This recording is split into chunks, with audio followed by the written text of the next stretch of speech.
They say a man's gut is his last honest friend. Mine started whispering the moment she said the words. It's just dinner. He's a colleague. Her name is Emma. We've been together almost 4 years. Lived together for 2. She's sharp, elegant, the kind of woman who can hold court in any room without raising her voice. There's a quiet precision to the way she speaks, the way she dresses, the way she makes her French press coffee in the morning like it's a ritual. She always told me I was the calm one in the relationship, the anchor. But that night, standing by the kitchen island while she put on a pair of gold earrings I hadn't seen before, I felt anything but calm. You look nice, I said. It wasn't a compliment. It was reconnaissance. She didn't dress like that for team dinners. She didn't wear perfume for the people in sales. Thanks, she smiled, almost too casually. It's just dinner with Ethan. From the product team. You've met him. I had. Once. Briefly. A handshake, a nod. Nothing memorable. Except now, he was apparently worth heels and lipstick at 7:30 on a Thursday. Group dinner? I asked, pretending to scroll my phone. She hesitated. Just a second too long. No, just the 2 of us. We're the only ones still working on the Denver launch. I nodded. Said nothing. I've learned that silence can be louder than suspicion. She picked up her purse, gave me a quick kiss on the cheek, and walked out the door like nothing was off. Like I didn't notice she took her charger, the one she only brings when she knows she'll be out late. I stood in the kitchen long after the door clicked shut. Here's the thing about betrayal, it doesn't come in like a storm. It creeps in, quiet and slow. It smells like her favorite perfume, left too long on the collar of a coat that isn't yours. It sounds like a new laugh, soft, unfamiliar, coming from the other room when you thought she was alone. And it feels like this, standing in your own home, heart calm but pulse steady, already planning what comes next. I didn't confront her. I didn't call. I didn't text. I poured myself a glass of bourbon, neat. Then I sat down at the kitchen table with a legal pad and started to write. Not a letter. A plan. I've always believed that men who yell in parking lots or throw plates across the kitchen aren't strong. They're out of control. The real power lies in restraint. In patience. In letting the truth walk itself right into your line of sight, where you can hold it without blinking. And that's exactly what I intended to do. The next morning, I called someone who owed me a favor, a buddy of mine from college, now a private investigator. Discreet. Professional. Not the kind of guy you find on Google. You sure you want to go this route? He asked. No, I said. But I need to know what I'm dealing with. He didn't ask for more. Just said he'd look into it and keep things quiet. For the next 3 days, I went on like nothing happened. I made dinner. We watched our shows. I asked her about her day. She smiled like always. But her phone stayed face down more than usual. Notifications cleared fast. The password changed. She didn't know I already knew which restaurant it would be. I had seen the reservation. A little sushi place in Midtown. Not romantic, but intimate. And that's where I'd be. Not alone. There's a particular kind of satisfaction in walking into a room you're not supposed to be in, and doing it like you own the place. I parked 2 blocks from the restaurant. Not because I was hiding. Because I needed those extra steps. To breathe. To rehearse the part one was about to play. Calm. Measured. Unshakable. The maitre d' greeted us with a nod. Table for 2. Actually, I said, smiling politely, we're meeting some friends. Reservation under Emma Holloway. He glanced at the list, then gave a quick nod. Right this way. She was already there. Booth near the window. She hadn't noticed us yet, U2 focused on her companion across the table. Ethan. Light blue shirt. Rolled sleeves. Leant in like he was auditioning for sincerity. He laughed at something she said, touched her hand, brief, practiced. The kind of touch a man gives when he's sure he's welcome. I felt nothing. No rage. No heartbreak. Just confirmation. And sitting beside me, cool as ice in a navy dress, was Madison, Emma's younger sister. Yeah. That Madison. The one Emma used to warn me about. Too wild, she'd say. Too impulsive. The kind of girl who burns through friends and boyfriends like cigarettes. And yet, when I called Madison 2 days ago and laid it all out, she didn't hesitate. She always thought she was the clever one, Madison said, voice laced with something between vengeance and vindication. Let's see how clever she looks when she sees me walk in with you. We weren't a couple. Not even close. But in this moment, she was the perfect partner. 2 of your colleagues? Madison asked under her breath as we walked. Just one, I said. And the woman? I smirked. My girlfriend. Didn't you hear? She laughed. Savage. We reached the table. Emma looked up. Her face didn't register us at first. Then her eyes widened, a fraction too slow. She blinked. Once. Twice. Hey, I said casually, like we just bumped into each other on accident. Didn't expect to see you here. What are you doing here? She asked, voice tight, but trying to sound surprised. Polite. I turned to Ethan, offering my hand like a man who had no idea his world was about to shift. Ethan, right? Product team. He stood slowly, shaking my hand. Yeah. Good to see you, man. And you. This is Madison, by the way. Emma's sister. Emma's mouth parted, just barely. The color drained from her face like a tide rolling back. I didn't know you 2 were hanging out, she managed to say. Oh, it's a new thing, Madison said sweetly. We've been reconnecting. Family and all that. I watched Emma search for footing in the moment. She was usually good under pressure, but this wasn't on her script. The silence lingered. Ethan looked back and forth between us, confused. You 2 grabbing dinner? I asked, still smiling. Great spot. I love their Toro. Emma's lips twitched into something resembling a smile. We just got here. Small world, I said. Anyway, we won't interrupt. Just wanted to say hi. Yeah, Madison chimed in. Have a lovely night. I turned to walk away, but then paused, like I'd just remembered something. I turned back, looking directly at Emma. Oh, and Emma, don't forget to check your email tonight. I sent you something important. She stared at me. Her smile vanished completely. We walked to our table at the other end of the restaurant. I didn't look back. I didn't need to. At our table, Madison leaned in. Email. A forwarded confirmation, I said. Dinner. 7:30, table for 2. Made from her work phone. Just enough to make her panic, Madison whispered. You're cold. I shook my head. I'm just getting started. I didn't sleep much that night. Not because of anger. That part had passed. What I felt now was something colder. Sharper. Like I'd stepped outside the storm and was watching it through glass, dry, untouched, unbothered. At 1:17 a.m., my phone lit up. Emma, can we talk? 3 words. I stared at the screen for a long time, thumb hovering. Then I locked the phone and went back to bed.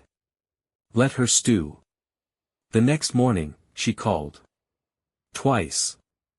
I answered on the 3rd ring, voice calm. Hey. You didn't answer my text. I figured we'd talk later.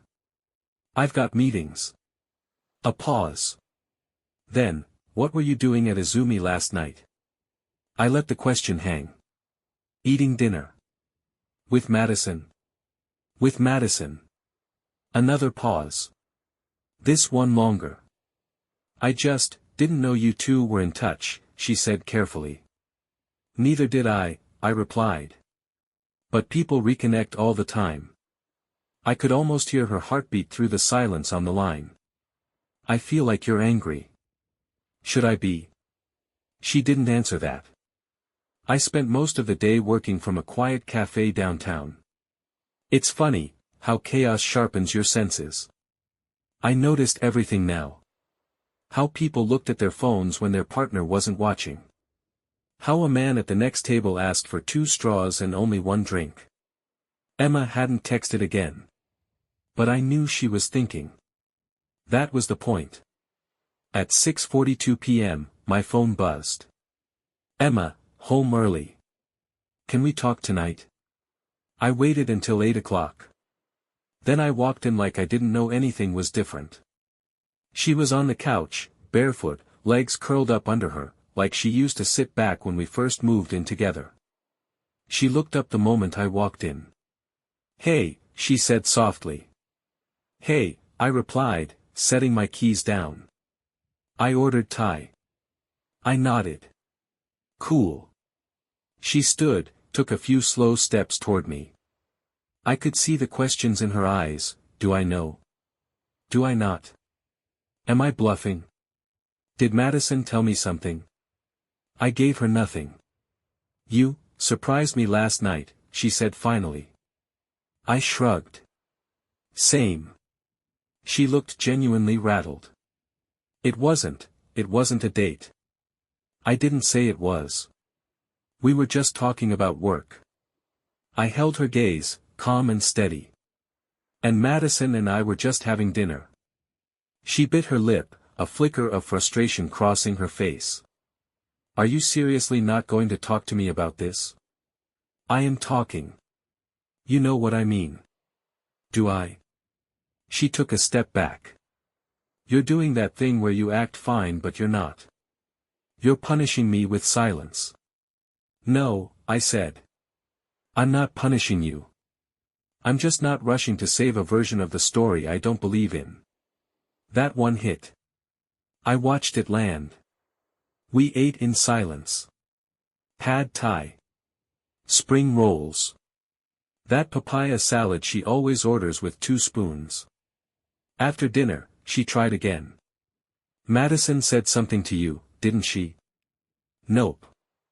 Then why were you with her? Because she was available. She didn't expect that. I could see the words get stuck in her throat. Are you trying to hurt me? She whispered. Not at all. Then what is this? I stood up, plate in hand.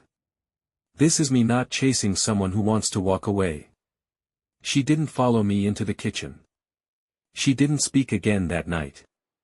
She just sat there, on that couch where we used to binge old movies and fall asleep by accident, now quiet, small, and still. I walked past her on my way to the bedroom. And just before I turned the corner, I said without looking back. You're not the only one who can keep secrets. Emma didn't know it yet, but the rules of our relationship had changed. I wasn't her partner anymore. I was the quiet man across the table, watching the pieces move while she tried to pretend there wasn't a board. That morning, she made coffee like everything was normal. Same blue mug. Same almond milk. Same silence. But her eyes kept flicking up at me, like she expected me to explode. I didn't. Because I had a better idea. I reached out to someone I trusted, Samir. Guy I used to do consulting work with. He's deep into data privacy and corporate tech. The kind of guy who knows how to look without being seen. Can you trace deleted messages? I asked him over coffee. Depends on how much access you've got. I've got her old MacBook, I said. She never uses it anymore. Same Apple ID, though. Samir raised an eyebrow. You're really doing this? I looked him dead in the eye. I'm not trying to ruin her. I just want to stop being lied to. That's what this was about, really. Not revenge. Not rage. Just clarity. And maybe a little control. By that evening, I had a PDF in my inbox. 47 pages of iMessage threads, synced to iCloud, never fully deleted. Samir highlighted the most relevant ones. And there he was. Ethan. Lunch was fun today, smirking face, same time Thursday. Missed seeing you this weekend. That dinner at yours, perfect. You looked so good in that dress I could barely think straight. That one had a photo attached. I didn't open it. I didn't need to. She came home around 6.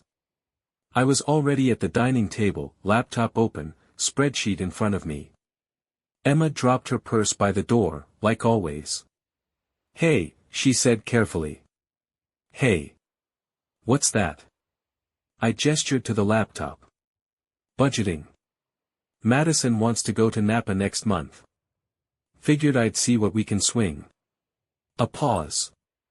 You're going on vacation with Madison? Why not? I said, not looking up. She hovered in the doorway for a moment. That's kind of sudden. Is it? I asked, cool as ice. You and Ethan seem to do sudden well. There it was. That flicker. That flash of fear under the eyes. What do you mean? I looked up then. Calm. Unblinking. Emma, I said, you're a lot of things. But subtle's never been one of them. She sat down across from me, hands clasped. It wasn't, I didn't. You don't have to explain. I've seen enough. She looked down. Her voice cracked. What exactly have you seen? I tilted my head. What do you think I've seen? I don't know, she whispered. Then maybe you should ask yourself why that scares you. She didn't cry. Not yet. She was still trying to manage the damage. Still hoping I didn't know enough. She didn't realize I wasn't planning to use it. Not now, anyway. That's what made it powerful. I closed the laptop slowly. Listen, I said, I don't want to humiliate you. And I'm not going to burn the house down. But we're not in the same place anymore, Emma. And I don't think we're ever going back.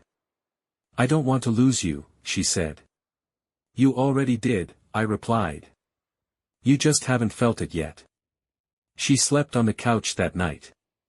Not because I told her to. Because she didn't dare ask to share the bed. I started with the little things. Passwords. Subscriptions. Bank alerts. One by one, I separated my digital life from hers. No discussion. No announcement. Just quiet disconnection. The old me, the man she remembered, would have waited for a serious talk. Asked for clarity. Worked through it like a project we could fix. But this wasn't a project. This was a departure. And I was already walking. That Friday morning, she made omelets. I hadn't asked. The smell of onions and butter filled the kitchen like a peace offering. She was trying. That's what people do when they sense the door is closing, they dust off old habits and call it love. Breakfast? She asked, too brightly. I looked at the plate, then at her. You remember I'm allergic to bell peppers, right? She blinked. Oh. I thought it was jalapenos. You've known me 4 years. Her shoulders dropped slightly. Sorry. I guess I don't know. I took a sip of coffee. Exactly. She started getting home earlier. Dressing down. Leaving her phone in the open. Classic overcorrection. One night she walked into the bedroom in one of those oversized t-shirts I used to say I liked. Hair damp from the shower, no makeup. I was at the desk, replying to emails. "Do you want to watch something?" she asked, her voice hopeful. "I'm beat," I replied, not looking up.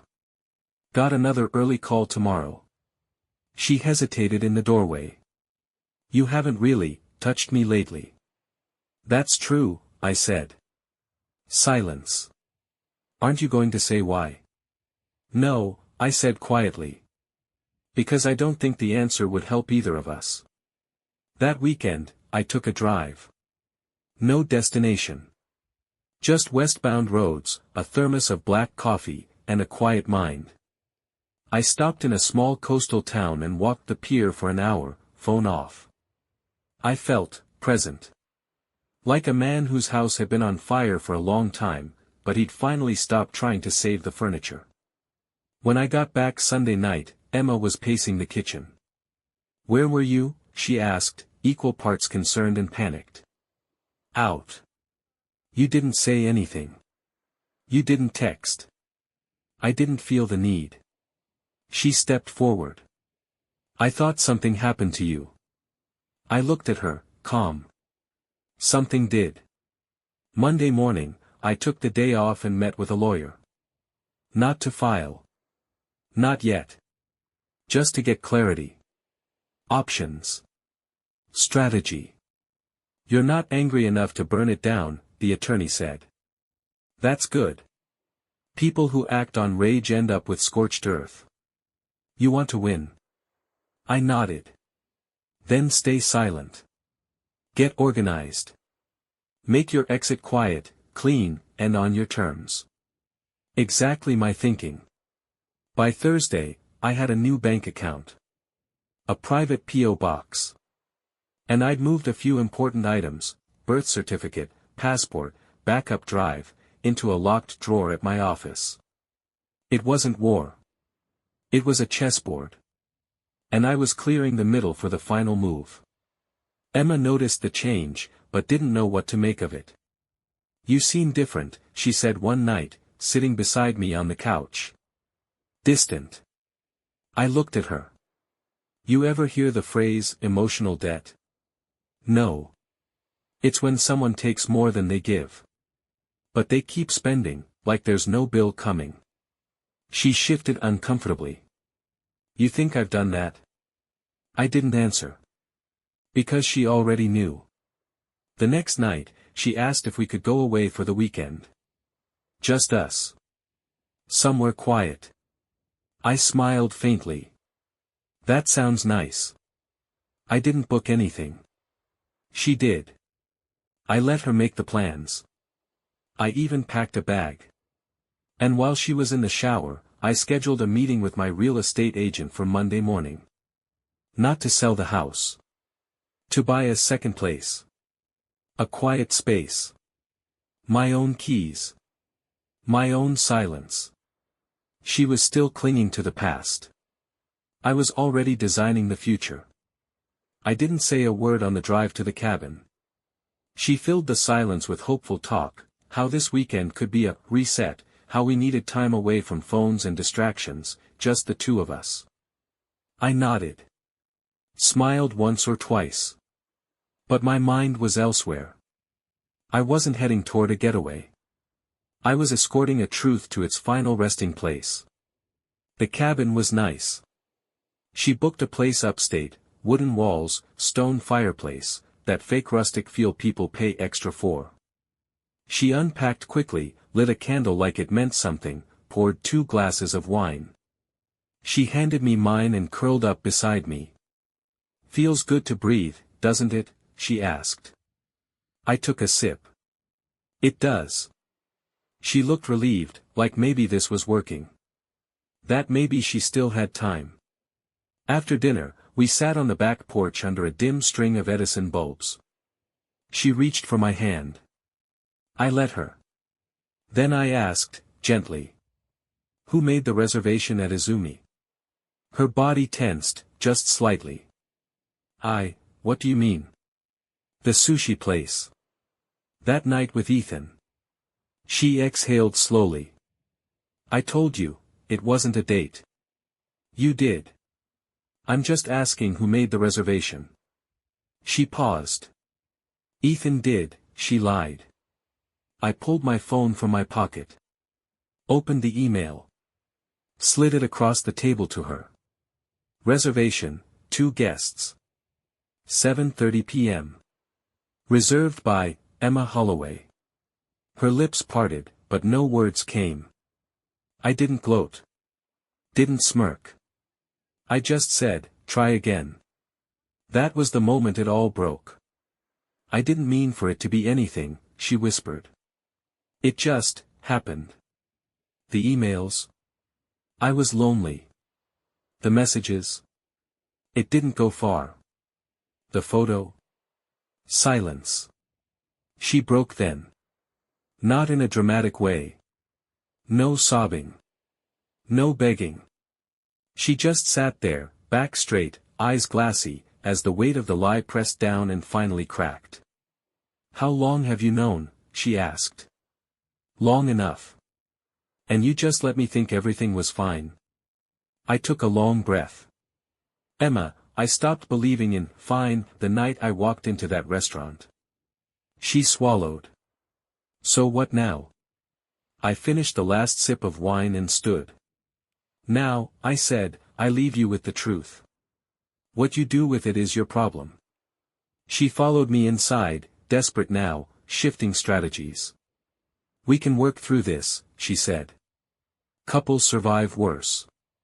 We're not a couple, I said. We're a contract waiting for signatures. You're not even willing to talk about it. We've already had the conversation. You just didn't know it. She started pacing. I'll quit my job. I'll block him. I'll do therapy. This isn't punishment, I said calmly. I'm not doing this to hurt you. Then why? She snapped, eyes blazing. Why throw it all away?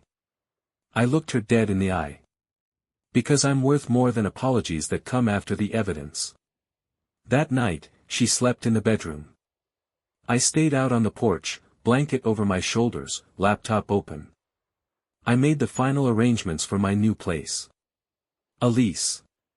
2 months, short term. Quiet neighborhood. And I set an appointment with my lawyer to begin paperwork the following week. It wouldn't be messy. It wouldn't even be loud. Just, over. She didn't speak the next morning.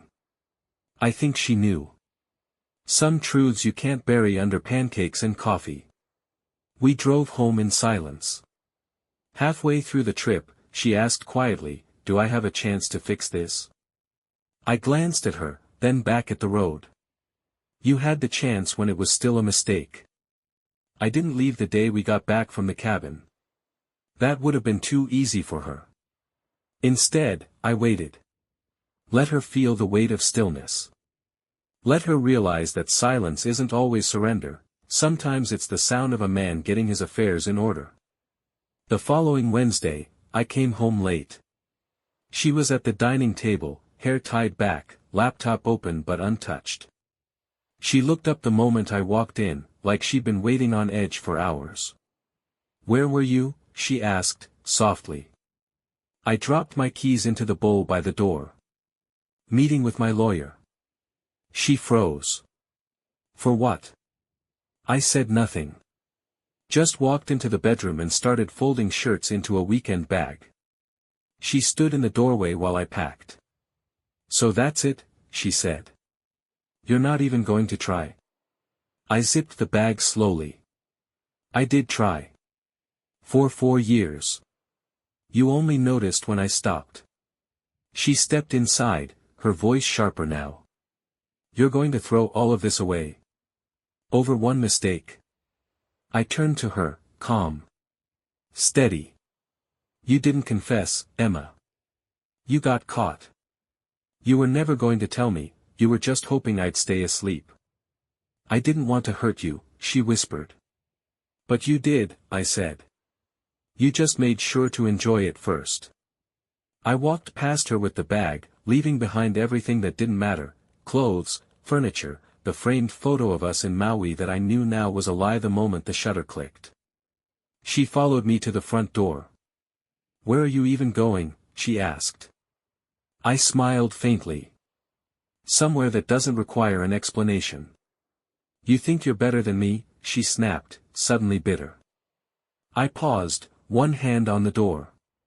"No," I said. "But I know I'm better than what you did to me.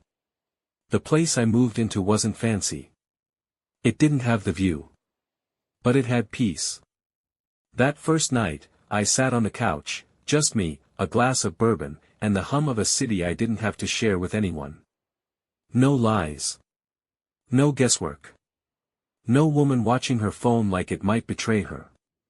It was quiet. And I've never slept better." She reached out, of course. 3 days later. Then again. And again. I didn't respond. Not out of malice. Just disinterest. I'd moved on. Not to someone else. Just forward. I saw her one last time, about a month later. Grocery store, late Sunday afternoon. She was in the produce aisle, holding a bag of spinach, staring off like she wasn't really seeing it. She didn't notice me at first. But I watched her for a moment. She looked smaller now. Not physically.